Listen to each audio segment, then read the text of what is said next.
What's up, Invisible Corporation? I am Damien, aka Editor-D.Dragon, and welcome to this week's episode of the WWE Round Up. We usually have it on Saturday, but I believe we have some things moving around and blah, blah, blah, blah. But anyway, I don't want to waste any more time. I'm gonna actually, jet through Raw and SmackDown because there's a lot of things to cover. So, all right. First off, to start the show, we had the Shield's final address, and what's next for the Shield? Obviously, that Seth Rollins is going to WrestleMania. He's fighting Brock Lesnar. Dean Ambrose's contract expires a little bit after April, so no one knows what the hell he's doing.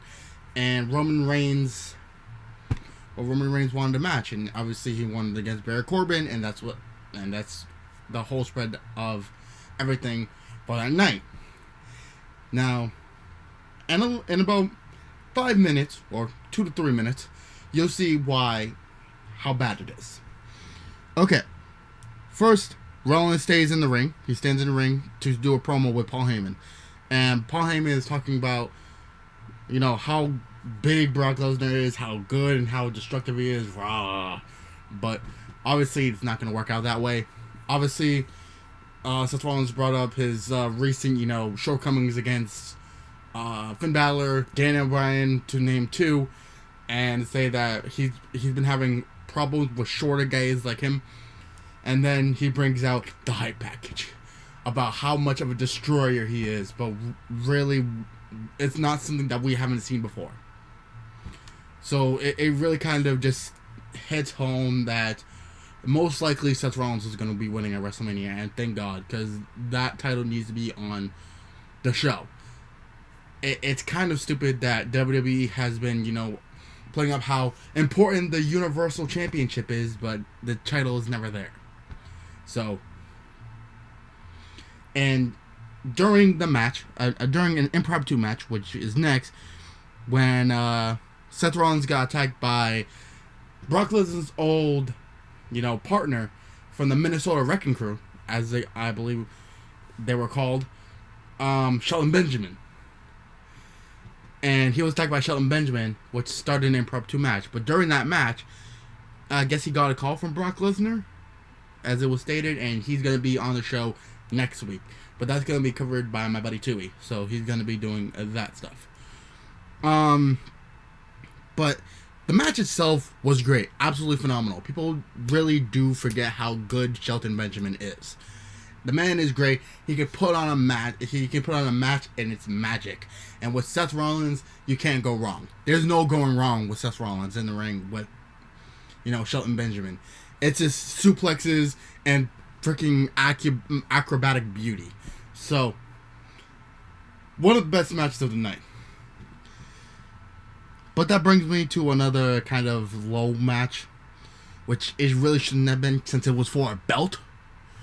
Finn Balor versus Bobby Lashley for the United States Championship, for the Intercontinental Championship, and Finn loses his title to Lashley in one of the, I would say, one-sided affair match.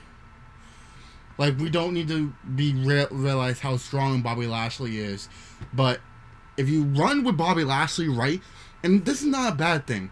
Giving the belt to Bobby Lashley is great. He's fine on his own. Stop pairing him with Baron Corbin. Stop pairing him with Drew McIntyre. Let him run his own ball. Let Drew McIntyre run his own ball. And by the end of the night, and by the end of this script right here, I want you guys to start seeing that Drew McIntyre is fine on his own. And Bobby Lashley, with the help of Leo Rush, I don't care if you praise him with Leo Rush. I don't even know why he's even there. But with the help of Leo Rush, he's fine on his own. We don't need him being in a stable with Baron Corbin, which really there's no point of helping. He's not helping nobody. He's not helping Bobby Lashley. He's not helping Drew McIntyre. He's not helping himself. So just let them do their own things. This is a thing of beauty all night long. It's just that. Let the men run chaos how they want to, and I promise you, they dole out good matches. Just script Bobby Lashley a little bit more better. Make him a little more formidable, but also, an obstacle for them to climb. Not like, typical big man. All right. A Baron Corbin interview backstage as he was asked about how he treated Roman's leukemia, which again, that was horrible to say. That's horrible things to say to someone who just got treatment, and it's horrible. Like, they're trying to run an angle where Baron Corbin is basically saying, "Hey, fuck everyone else here." Why? Why are you doing this? Why are we having that here? Why am I needing to be reminded about how bad this guy can be? I don't give a damn about Baron Corbin. Place him in a meta feud or something, but don't have him, poke fun at, leukemia. That's upsetting, and that's insulting to anyone who actually has it. WWE, stop being tasteless. Tasteless angles do not go over well. If you remember the last time you did something like this, almost a horrible backlash. Stop it. Kill it now. Just kill it now. Don't put it up at Mania. That's insulting to thousands of people. People watch that all around the globe. So I'm asking, and I know no WWE fucking person is gonna be watching this, and I'm sorry that I cursed. That's my one. I'm always giving one. But that's a hot button issue. Like, I suffer from a lot of stuff, and just see someone make light of an illness, it's insulting. Stop it, WWE, before you have an international backlash against you.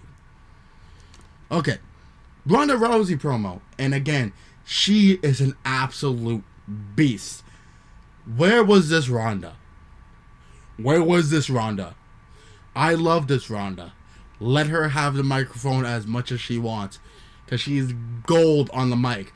Just giving herself. Let her speak her mind. Let her do her thing, because I promise that is beauty. That is just pure bliss. Now, it's stated that after WrestleMania, Ronda Rousey is going to decide to step back and start a family, which is wholehearted. But, again, if you keep on letting her do this, she's going to become a very hot commodity. And, obviously, someone has to interject herself. Who was it? Becky Lynch? Was it Charlotte Flair? It was Dana Brooke. Why? Now, she went on a tirade of saying, give women a chance, don't, insult the integrity of the locker room and everything, and saying how she hasn't gotten a match, and it's kind of upsetting that we haven't seen Dana Brooke. Dana is good, but it's just that WWE has no idea how to book the woman.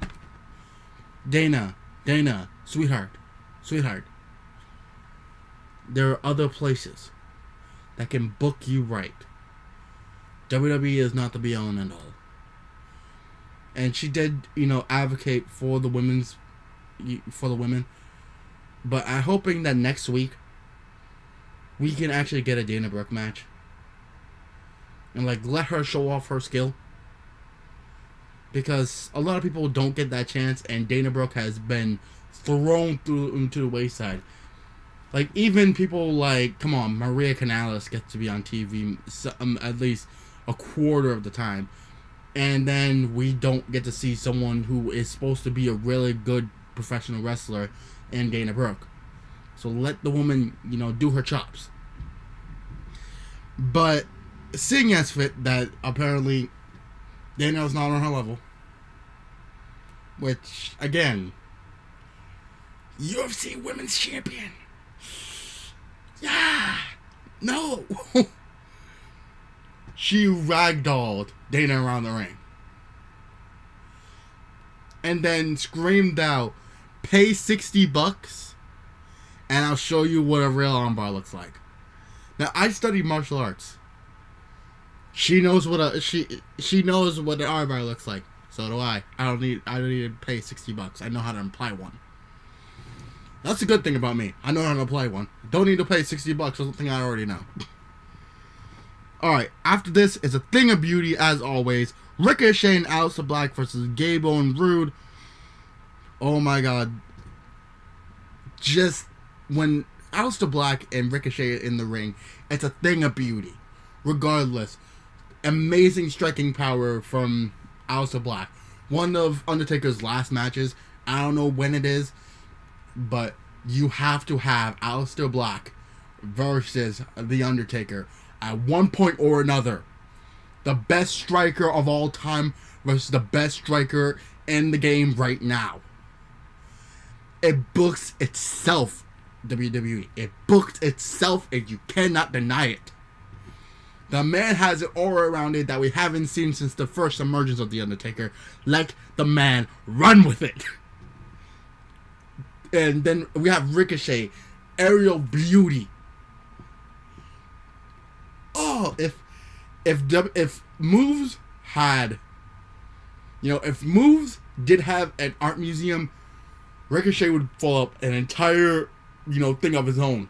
He's like the Picasso of aerial maneuvers. I have no idea where the heck he gets it from, but the man is a thing of beauty. Let that man do whatever flippy crap he wants, because it's just awe-inspiring to see.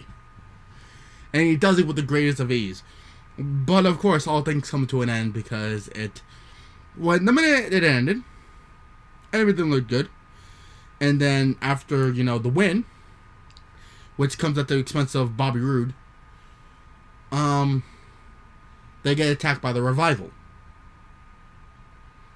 I guess someone's salty? Are we gearing up for a match at Mania? Please don't put him on the kickoff show. Please don't put him on the kickoff show. Please, God, don't put them on the kickoff show. There's no need for the kickoff show for these men. They should be on the main card. Let them be on the main card. Please, God. And then we have a moment of bliss with Alexa Bliss, where she revealed herself as the host of WrestleMania this year. And then she casually panders to the crowd. I don't know whether, she's still face or heel. She flirted with, Finn Balor, but still takes the side of the heels. What is Alexa Bliss at the moment? But whatever she is, she knows how to cut a promo. So, no complaints from me. So, Alexa Bliss. Then, Braun Strowman gives his take on what happened with the SNL star. And apparently,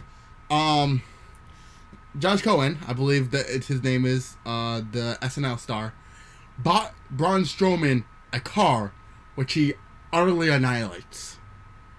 Ripping off the hood, the side door, ripping off the bumper, and then said that he'll see them at Mania, they better not get in my way.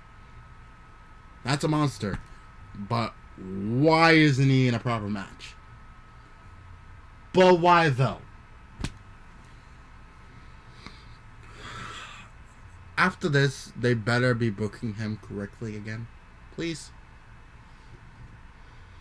We have an Elias segment. Same as usual. He goes to sing, he gets interfered by, who interferes? No Way Jose. And Elias pummels the crap out of the man. So I guess No Way Jose actually still has a job. Who knew? But the first time he shows back up on TV, he gets destroyed by a country singer. Way to rake it in there. Oh my god.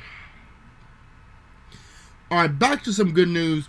Harlem Heat, Booker T, and his brother Stevie Ray will be entered into the WWE Hall of Fame alongside of D-Generation X and Tori Wilson. That is awesome. I loved Harlem Heat, and I still watch them. I used to watch reruns of pay-per-views from WCW, and I could not wait just to see Harlem Heat. They're great. So, congratulations to Booker T and Stevie Ray. You guys are awesome. Okay. Then, again, out of nowhere, we got a Lacey Evans segment where she walks up, talks to the ring announcer. She's, inaudible, I guess. But disrespects Renee by putting her hat to her face. But the funny thing is, she's the most beautiful person at that commentary section. But you have no problem talking to the other two. Huh? Well, I guess Lacey Evans is selective. I even follow her on Twitter, and good God.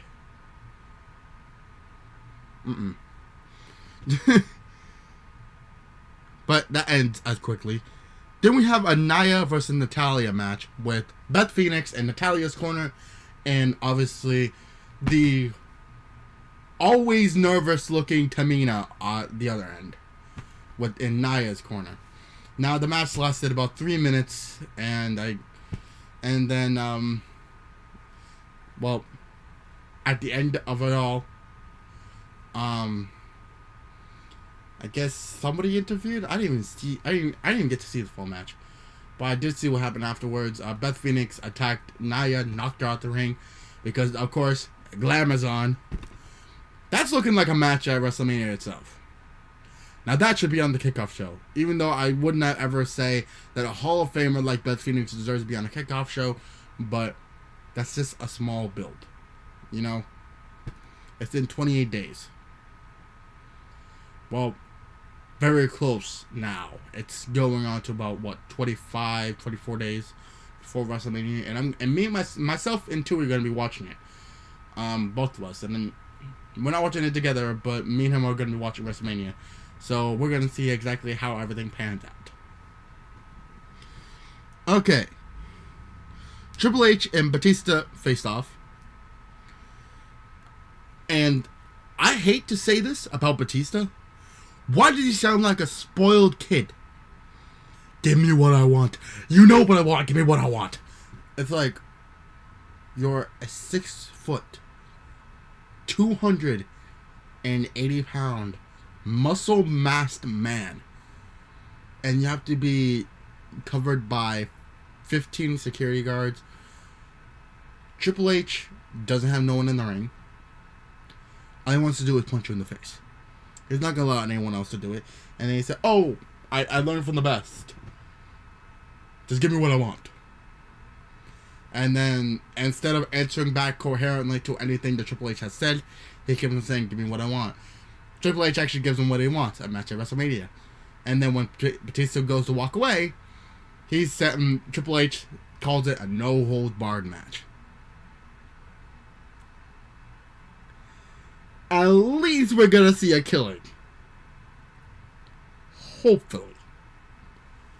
Please don't screw us out, WWE. Please. I want to see a car wreck. That's what I pay for. Kurt Angle addresses his future with the WWE, stating that his retirement, he's going on a retirement tour up until WrestleMania, where he's going to have one last farewell match.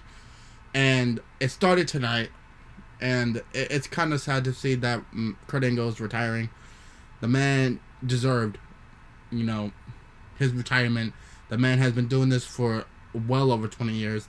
The man is an incredible wrestler, going from TNA to all over all different companies, going back to WWE where he started, and wrecked house.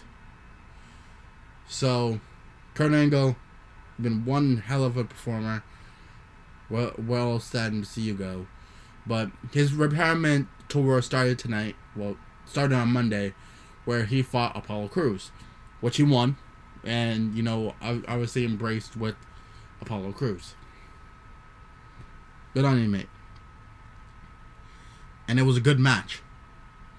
Again, I don't know why people don't give Apollo Crews the time of the day. The man's a genius in the ring. Let him do something. Good Lord. Then we had the Roman Reigns versus Baron Corbin match. Roman Reigns versus Baron Corbin. Baron Corbin didn't even show up. He actually did not even appear throughout the rest of the night. What happened was Drew McIntyre jumped Roman Reigns as he got in the ring. And a couple Claymore kicks later, he had to be helped to the back by Seth Rollins and, the medical staff there. I'm hoping that he's okay.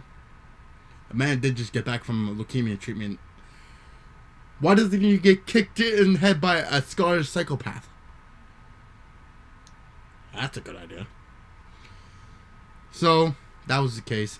Then Dean Ambrose ran into Triple H, which subsequently said, hey, I want a no disqualification match against Drew McIntyre. Make it now. It did. And it was a thing of beauty throughout. A car wreck is what that was. Chairs, tables, some of the equipment boxes were being used. They brawled throughout the arena. They brawled through the, the stands and all of that. And then ending with one of the most vicious things I have ever seen from Drew McIntyre. He takes a pen. Well, they were up near the commentaries table. He takes a pen, stabs it into his eye, knocked him off, and then, kept on driving head first into the Minitron. That was vicious. And then he pulls him through, the guardrail behind the announce table, pulls him in, Claymore kicks him, breaks it, and then pins him. That was vicious. I loved it. But that was Raw. So let's go to SmackDown. Alright? Obviously, the start of this show. Well, let me do this. Raw was great. A good 7 out of 10. Some things can be tweaked, but it was good. So let's go to SmackDown. Shane McMahon obviously starts off the show explaining why he attacked The Miz, which really wasn't an attack. Well, he went to attack. Well, he did one attack. He attacked the, announcer, telling him to call him the best in the world, Shane McMahon. We're not gonna call you that, Shane. Sorry, we're not gonna do it. We would rather hear The Miz chant about it than you chant about it. I'm sorry. You're not a performer. Stop it. You've lost every match you've had. Stop. Cool. And then challenged The Miz to a best in the world beating at WrestleMania. So it looks like that's another match we're going to get. Shut up, Mafia.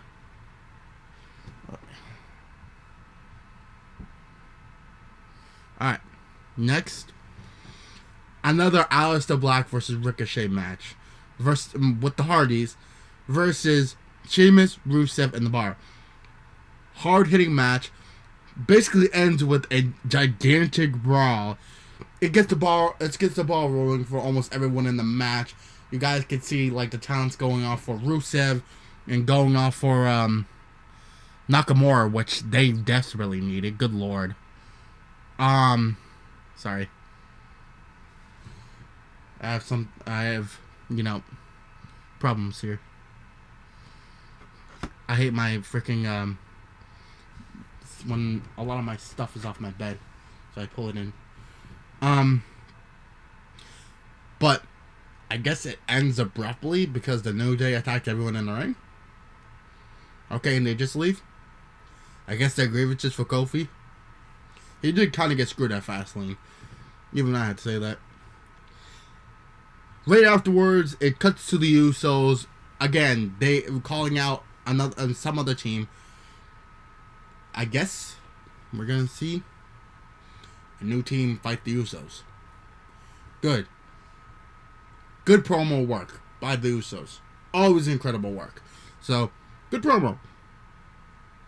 Randy Orton runs down why SmackDown is the home he built, which obviously gets AJ Styles to come out, and then they go back and forth. Now, some of the most begrudging things that's said in this is that Randy Orton would not have made it in the Indies, especially not with his signature pose, and that he did not need his daddy to get him a job, and that his entire career he was protected by, and this is AJ Styles' words, evolution, Legacy, the Wyatts, and Edge and regular KO. It was good. And this AJ Styles calling him out for a match at WrestleMania, which again is a good thing. AJ Styles is great in the ring. Combine him with the veteran instincts of Randy Orton, and you got a solid match. So hope that goes over well. Then we got Asuka versus Sonya Deville. I guess she's trying to make amends for screwing over Mandy Rose at the pay-per-view, which it looked very stupid how Mandy Rose lost. And I'm hoping that she really got kicked in the face. I'm sorry, Mandy. I'm sorry. But it looked so funny. But the trip looked so fake. She looked like she tripped on the ring itself, not the rope. Like, the apron would have been over here, like on this end, but she tripped over here, in the middle. Nowhere near. So, why does this thing keep on falling off? Lord. Okay. But obviously, Sonya Deville loses, because she was more concerned with that she hit Mandy Rose by doing a basement dropkick out the ring. And instead of hitting Asuka, she hits Mandy. When she looks over, then she gets it back in the ring. She gets kicked in the face like Mandy Rose did, and she gets pinned, which obviously abrupts Mandy Rose to leave Sonya Deville behind again. So I'm guessing that's gonna be another thing for the kickoff show, which is gonna be Mandy Rose versus Sonya Deville. Okay. Then we have the Iconics calling out Sasha and Bayley, saying things basically akin to why they avoiding them. And this goes on for far too long. I'm sorry. This is a bad promo. They're annoying as all hell. Stop giving them the mic. We listened to 2 hours of this stuff. We don't need to hear in the middle of it 2 annoying Australian girls. Let them do their matches and do their thing. You don't need to keep on giving these girls the mic. I understand the whole gimmick is they talk trash. Great. But if they can't back it up in the ring, there's no point of giving them the mic. Stop giving them the mic. Okay, Becky Lynch, again, great promo work. Becky Lynch addresses what happened at Fastlane, citing that, I guess that was works, and it was good to stand on her own 2 feet. I guess she's off of crutches now. Great. Then Charlotte Flair comes out, runs down how Becky Lynch relates to the WWE Universe, and how hard of a prospect she was throughout all the 4 years she's been there. But again, we really do not really care. We don't need to hear from Charlotte more. We heard it for the last 4 years. We don't need to continue hearing it now. Can we give Charlotte some new lines? She's great on the mic, but you're giving her limited work. Let the woman work the way she wants to work. Because apparently when you script her promos, she sounds robotic. She sounds like she's off kilter with everyone else. And it just comes down as she's been saying this for years. She's going to continue saying it. We don't need to continue hearing Charlotte, say, "Oh, I'm great." Great! Something new, please. And that goes over without a hitch. Daniel Bryan tells Dash Fuentes, which she has a great Twitter and Instagram. Go check her out. Dash Fuentes WWE. There's a personal promo for you there, Dasha. Cause I do follow her, and her Twitter feed is funny. And she does some weird stuff. Let's see. A fair four match between Rey Mysterio, Andrade Cien Almas, and R-Truth and Samoa Joe. Kind of the same thing from Fastlane, but with a slight difference. Rey Mysterio pins the United States Champion, Samoa Joe, via roll-up. It looked like it was going the same way as, everything else. Samoa Joe slamming people here. You know, they all gang up on Joe for a little bit. He goes down for a bit. Andrade and R-Truth do their thing. Obviously, Carmella has to stop Zelina Vega from joining in. And, yeah, the ending, Rey Mysterio actually pins him. Very good match, very good carnage, but you could have scripted a little more better so that it did not look like just a rip-off hash of, you know, Fastlane with a slight difference in the ending. But I'm not going to take anything away from Rey Mysterio. The man can work no matter how old he is. I love the man to pieces. Way to go, Rey. Alright. Then we have a tag team match between Kevin Owens, Mustafa Ali versus Rowan and Daniel Bryan. That was what the interview was like. And I kind of got mixed up by telling you guys to watch Dasha's Twitter. Sorry. But that was why she was interviewing him. He told her that there was going to be a match tonight. And I guess this was it. Most of it was standard tag team action. Not very much going on. A little bit of back and forth. But the whole thing is that what got me was that they didn't have Kevin Owens in really at all. Why? Most of it was Daniel Bryan and Rowan absolutely destroying Mustafa Ali. Why'd you bring him up to the main roster if you were just going to use him as cannon fodder? The man can do great things. Let the man do his thing. Jeez, man. Thanks, Vince. Let's kick people home that, hey, the little guy sucks. Why did it keep on falling off? Lord. Okay, there we go. So, yeah. After all that, there was a little bit of a time period where Kevin Owens and Mustafa Ali was in at the same time. They did a little bit of their work. Rowan, you know, disposes of Kevin Owens and then ultimately catches Mustafa Ali in the air with that claw chokeslam he has. And then 1, 2, 3, he loses. Well, the last thing of the night would be Mr. McMahon gives a promo on why he did what he did to Kofi Kingston. Again, it sounds super racist. It really does. Oh my god.